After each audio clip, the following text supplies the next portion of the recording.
With the money saved from abandoning Britain's nuclear deterrent, a Labour government would invest in more conventional weapons on the ground, in the air and at sea.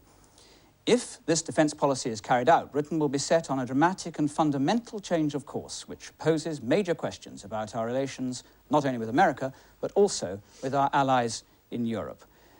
Mr. Kinnock, if you were to come to power, would you, within the first few days, go to the Americans, to the White House, and say in the appropriate diplomatic language, we remain loyal members of NATO, but the weapons have got to go, and we do not wish to remain under the protection of your nuclear arsenal? Americans understand that, and I think that there's a certain misrepresentation in the way in which there's been an introduction to this program about rows and so on, because there is an understanding that we remain loyal members, and also an understanding that it is not eccentric or unusual at all for members of NATO to follow their own defence policies, which are different in marginal or in significant degree from perhaps the general theme that the Americans follow. That is certainly the case in Spain, it's the case in Greece, it's the case in Denmark, it's the case in Holland, it's the case in Norway, and it's the case in Canada. The other point is that marching up to the White House, as it were, it's not conducted on that basis, because the Americans understand the integration of our defensive system and the degree to which they want to use the facilities that we have, non-nuclear facilities, for intelligence gathering, for the defense of the people of the United States of America, which we will happily sustain because we are allies. And it would be fruitless for them, wouldn't it, to risk by any overreaction any possibility that that would be in question. So far as I'm concerned, it's not in question. And I think that they feel the same way. How is it possible, though, to, as you've just reiterated, repudiate the American nuclear umbrella at the same time as remaining inside the NATO alliance, into which the American nuclear arsenal is fundamentally integrated? Well, it's simply the point that we say to the United States of America in the process of our withdrawal from the nuclear club, and of course our subscription to that club is very small in terms of kill power, very large in terms of finance, and especially the impact it has on our own defense capability, which is being undermined by the government's purchase of Trident. Well, I hope we'll come back to that later on.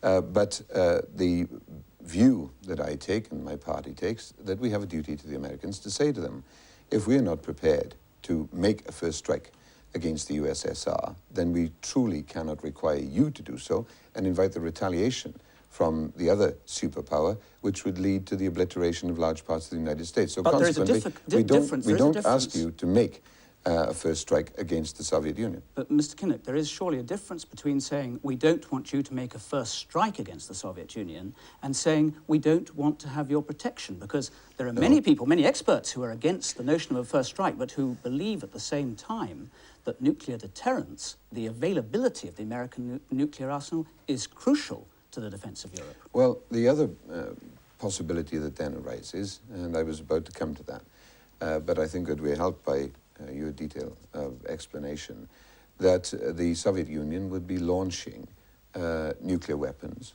against some country in the West, conceivably even Britain. And that in those circumstances, I think that the idea of a cautious and careful consultation, which took us up through the scales of escalation to decide whether or who used nuclear weapons, would be, to say the least, academic. In the circumstances in which we were under conventional attack, we would not be calling on the Americans to make the first use against the Soviet Union.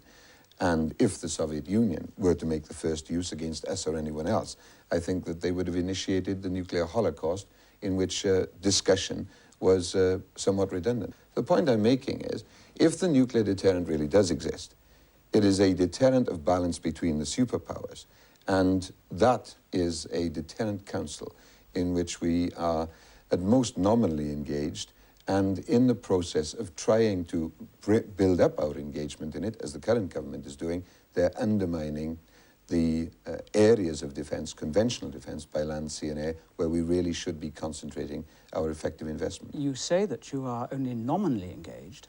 Isn't the point that you are actually fundamentally engaged, because NATO's strategy envisages the appalling prospect, by all sides regarded as an appalling prospect, that nuclear weapons might have to be used. Now, you have said that it is immoral to be underneath that so-called protection. What you now seem to be saying is something slightly different. It is there, and we have to live with it, although you don't like it. Fact of life, as I've always said, it exists, and you can find a repeated series of contributions I've made to this debate over 20 years, I guess, in which I've said we are not in a position to determine what others do. We will seek to influence what others do. The point that I made about being nominal, incidentally, I think is an important point, that our Polaris system that currently exists has 64 warheads. The number of warheads will be massively multiplied by the purchase of the Trident system, but it still will be a minuscule fraction of either the American stockpiles or of the USSR's stockpiles. So in those terms,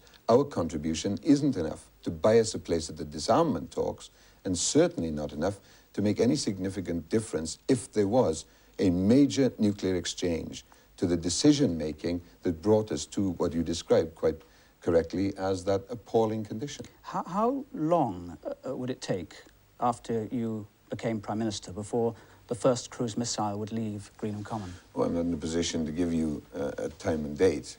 Your defence spokesman said it would be a year. Yes, I think that that is the technical requirement for loading and shifting, and I've no doubt at all that the United States of America, since they insist that the crews are only here by the invitation of the government of the United Kingdom, would be prepared to dispatch those cruise missiles back to the United States of America at the requirement of the government of the United Kingdom. That's not a significant problem. There is a process, of course, in which we will be engaged of discussion of options with our allies, both on the mainland of Europe and in the United States of America. What if they say don't do it? What if they say don't do it? The outcome, clearly, because of the understanding of NATO, has got to be that ultimately there will be an agreement, however reluctant that agreement, that each country inside NATO, an organization which exists specifically in its own definitions for the defense of sovereignty, will ultimately concede to the sovereign requirement of members of NATO, as I've said to you before, is the case in several of the NATO countries. But this could be a long process, couldn't it? I mean, it could be a long process yes, you're talking about. Could it take the whole yes, course of a parliament? Yeah, it isn't just a matter of courtesy, it's a matter of alliance that be undertaken. It's highly unlikely to take the kind of period that you suggest, but it's impossible to set a stopwatch on it and say definitely by 12 months it'll be undertaken. I can't imagine that it would take significantly more than that, because if it were to take much longer, of course we'd just be going around the same course, because none of the external facts would have changed. The F-111s are a bone of great contention.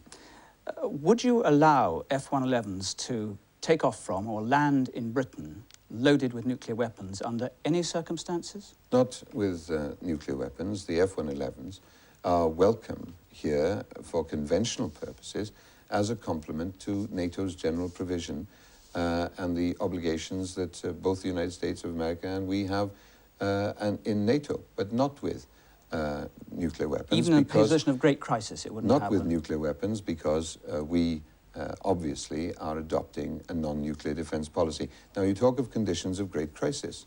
In those conditions of great crisis, we should go into another debate as to whether the manned aeroplanes, no matter how powerful, will actually be the delivery system for nuclear weapons.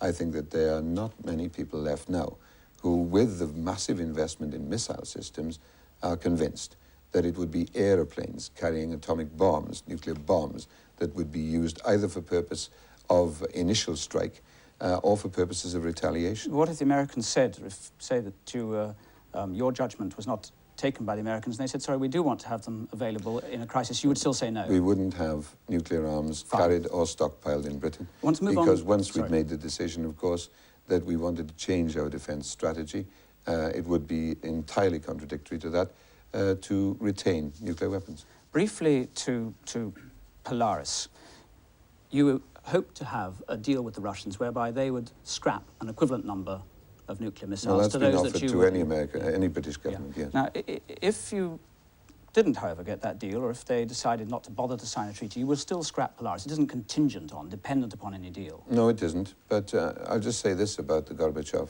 offer and the Kinnock offer, and the way in which Mikhail Gorbachev in May to Willie Whitelaw and Dennis Healey and other members of the Parliamentary Committee who went there to Moscow, did say he changed and shifted up the quality of the offer from one that said simple missile for missile reduction to comparable missile reduction. So it would mean that in return for taking out Polaris, a comparable system was taken out in the Soviet Union. I think that is useful mainly because of the demonstration it would make that it is possible to secure a mutual missile reduction without destabilizing the relationship between East and West. I think that's the main use of it, and of course it would be a bonus on the pursuit of our policy. But it's not a serious negotiation in the sense that you're saying we'll only I do this if you do haven't proposed that. that it be a negotiation That's of right. any description, and that's been clear all along. What I am saying is that if as a consequence of the pursuit of our policy we can get a reduction in a missile system of the USSR, then that surely is to the general advantage and is worth pursuing. I think, incidentally, some of the questions that you're asking, I've got to answer with further questions about the suggestion of alternatives, because that's the serious matter to which all British citizens and certainly all British politicians have got to attend. Can I come to the American ambassador, who has confirmed on frequent occasions that when the American Defense Secretary, Mr. Weinberger, said that the Labour's nuclear policy would be a threat to NATO, that he was indeed speaking for the White House, for the American administration.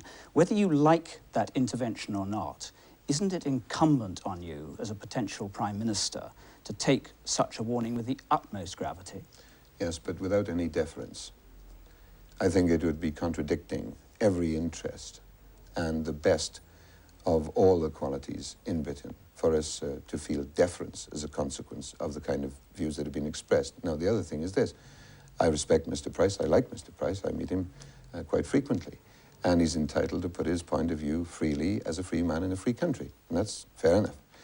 But I think that there's not yet been an adequate explanation of the way in which the comments, for instance, of Richard Pearl was set aside by the American administration last week, and the way in which, not for the first time, remarks like those that were offered by Cap Weinberger and by Richard Pearl were rather diluted in their effect by the view subsequently expressed by the American administration. We won't go into that any more detail if we can. No, I think this is, well, it's fairly important to me too, and I think it's important to the people of this country, not only in terms of our relationship with the United States of America, but to say that the USA has also said that it may, at some subsequent stage, lead to a kind of resentment in domestic internal politics in the USA that would make people argue for troop reductions in Europe. Now, I think that's a very, very long trail, and it certainly doesn't constitute the kind of menace that we are supposed to have been offered by the United States Secretary of State for Defense. But when you're thinking through to the future, and game planning, as it's called, as you must do, what would you do? How would you respond if those troops did begin to be pulled out? Television pictures of American troops leaving Europe. Would that deter you from your course or not? There's absolutely no reason at all why that should be the ultimate outcome. If it were, how would you react? Okay, because there's very many Americans all right, who you want a game plan? We'll play games. Let's take this scenario. Serious games? No, I'm deadly serious. Absolutely deadly serious. And very expensive games as well. That's another thing that should go into the equation. But of course, whatever the cost of freedom, it's worth paying. Now, that's the basis on which we act. Now then, if we are in the situation where you say the television pictures of the GIs moving out and all the rest of it, how could that come about? It could only come about because an American administration had decided that they weren't part of a combination of democracies to defend democracy, NATO, but that the continent of Europe was not so much part of the obligation that they jointly entered into, but the American front line. And it was because of failures on that front line by allies that they decided to diminish their troop presence. Now, no American administration has made that conclusion, not even when the French pulled out of NATO completely 20 years ago, and we're not remotely proposing to do anything like that. And the idea, therefore, that they would so dramatically change their strategy as to simply regard and confess that they regard Europe and the continent of Europe as the American front line and not an area worthy of defense by its own democratic merits, I think, is such a speculation as to be in the realms of political science fiction. Well, I think a great many Americans would say that it was very far from They're that entitled to realm. their opinion, and we do make very large contributions in our joint defence in order to keep the countries free enough for us to all be able to offer our opinion. What if your allies, the Germans and the Italians and others in Europe, say, you can't go through with this, Neil, when they ring you up? You can't go through with it. That's not the basis of the relationship. I said to you earlier, there are a host of different ways in which the general NATO strategy has to be adapted to the requirements of different countries. And indeed, there's an argument for saying that a majority, or indeed a half, of the NATO countries do have significant divergences in their general attitude towards their own defence. But you would carry on under those circumstances. You would carry on because this is the kind of contribution you are determined to make willy-nilly. I've told you, and we will discuss these matters, obviously, with the Allies, as we would expect them, and indeed, as we get them to discuss. But you still go these matters ahead. with us. You still go yes, ahead. of course, because if we are serious enough about sustaining the effective defence of our country, and we acknowledge that to divert resources continually into the nuclear basket weakens our Army, our Navy, and our Air Force, both domestically and in the North Atlantic and in the Central Front, then that seriousness takes us to the point where we're obliged to discuss matters with them, but that doesn't mean a change of course. We'll leave defence there and move on to another major domestic priority, jobs. The goal is to cut the dole queue by 1 million in 2 years. The cost of this, an extra £6,000 million of public spending on priorities like housing, hospitals and schools. In addition, Labour plans to create new jobs in some of the nationalised industries like British Rail, though how many jobs are going to be available is not yet absolutely clear. Labour goes out of its way to stress that this emergency programme, as Mr Kinnock has called it, is modest and realistic, saying in effect, rest assured we can afford it and it won't cause inflation. That being so, success will depend heavily on wage restraint. The idea of an incomes policy has been ruled out as unworkable. This time, Mr Kinnock intends to forge what's referred to as a partnership with the unions. After the election, the unions would be invited to a national economic summit at which both sides of industry would work with the new Labour government, and I quote, to draw up a wide-ranging agreement on how to implement our policies. Mr Kinnock hopes that union support for his government would be strengthened by a range of new policies, including a commitment to introduce a minimum wage, a commitment to dismantle or modify the trade union legislation introduced by the Conservatives, a commitment to tax the rich to help the poor, and among many other things, the long-term prospect of restoring to what is now being called social ownership industries like British Telecom and British Gas, privatised or about to be privatised by the Tories. Mr Kinnock, you say that you want to get 1 million off the dole queue. You also sometimes say that you want to create 1 million jobs. Now, those two things are slightly different. Which is it? No, it's the former. We've said it continually, and if you look through everything that I've said, and Roy Hattersley said, and my colleagues say, it is reducing unemployment by 1 million, and even though that's a more audacious target than simply creating 1 million jobs, by the way, because of shifts in the economy. Maybe 1.5 million jobs. Well, it could be that. Probably about 1.25 million. Then that is what we will achieve. But can I just come back? I don't blame you for giving the general description. It does save time. But there were two pretty substantial holes in what you said that need to be taken up. One is when you made the reference to the jobs in the nationalised industries, and indeed by implication elsewhere. All we have said to anybody is that if there are jobs that need to be done, then we think it's important that you have the resources that enable you to do them. So it isn't a question of asking the nationalised industry to become repositories of a different dole queue, if you like. It's jobs that need to be done, and we wouldn't ask them any more than that. Second thing is, all of your descriptions of the National Economic Assessment related to the trade unions. Certainly the trade unions will be participants, but I don't think I've made a single statement anywhere at all, neither have my colleagues, that doesn't say about the other area, which is essential for participation, of management. Why? But you actually say the other side of industry. Well, all right, let's be a bit more specific, because it's a bit vague. Yeah. And the other thing is, it isn't that we are saying to the unions, here are lots of goodies on the Christmas tree, please participate in our National Economic Assessment. We are saying to management, this is an investment stimulating government, a training backing government, an export promoting government that will give you the structure of demand and support that you've been looking for in these years of the devastation of manufacturing industry. And you can talk to people in industry, working managers, who'll say that's the package we want. Now, it's on that basis we can get the participation. As I've said before, if we don't get it to the degree that is necessary, it won't change our direction. It may slow down the pace, but we'll stick with it. What level of inflation, given your strong, repeated statements that it mustn't be allowed to run away, what level of inflation would be about acceptable to you? Oh, the lowest possible. And indeed, no additional inflation, if that's conceivable. I mean, there is a slight margin, as we've said repeatedly, of 1.5% or 2% that doesn't significantly make an impact upon our saleability in the rest of the world or on standards of living at home, which, if it was the consequence of effective additional demand that was really stimulating our economy, would be worth putting up with. But there are no significant additions to inflation to be worth putting up with, because, of course, that would undermine the whole purpose that we're engaged in of extra production. So what you're asking for, if I understand it correctly, and also what you seem to be hinting at in your speech on Tuesday, was more or less a wage freeze voluntarily arrived Well, I was at. putting words in my mouth in a big way, because what I spoke about on Tuesday, as I've spoken about on every other occasion, always, is capital costs, labour costs, an assortment of other costs which at the margins actually determine the competitiveness of our industries and services.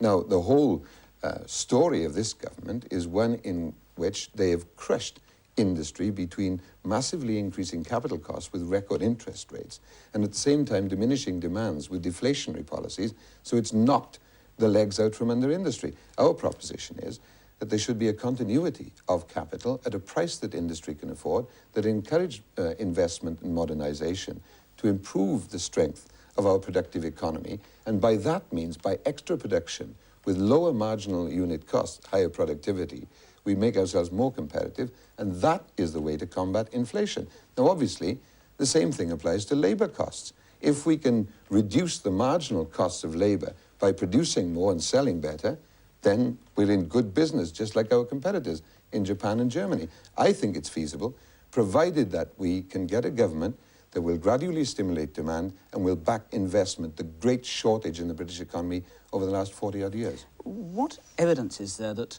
people will respond, workers will respond to the urge that wages should be restrained in order to help other people, even those that are on the dole? Well, there are two facts of life, and there. The first one is that if, as a consequence of the surge in demand, that we can sponsor, and people ask for us to sponsor, as you would put it, on both sides of industry, the effect of that is simply to result in much higher wage claims and higher marginal costs, then those people risk the future of their employment by so doing. That's the adult fact. And the other area is that if they are committed, and they are committed repeatedly, to our priority of fighting unemployment, and it's their own sons and daughters and mothers and fathers that we're talking about, because they are the people who are unemployed, then I think that that will ensure a degree of self-discipline that is not achievable under a government of unemployment like the one we've got now. Finally, and very briefly, Mr. Kinnock, if you came to power against a deteriorating economic international background, We will. If you came to power with a very volatile international community, for one reason or another, saying we don't like labour, if you have a balance of payments crisis and a run on the pound, won't you have the inevitable consequence of being blown off course and having to postpone your goals? No. The only thing you haven't thrown in there, of course, is Black Plague. But it's a prospect that we've got to face. And there will be those pressures, whether there's a great run on the pound or not. We have got an economy which in large part has been devastated. And what's happened in these 7 years is the very policies that have pushed up the needs of our society have been killing off the means of producing wealth to meet those needs. Now, we face that in any event. And that is why it is essential to make, yes, modest aims of policy over specified periods of time and then stick to it and not be pushed around. We would only be blown off course if we'd exaggerated the possibilities of our policy, had stretched ourselves too far, and then we would be blown. By going about it gradually and systematically in partnership with people, we're not going to get pushed off the ball. Mr. Kinnock, thank you very much for coming in tonight.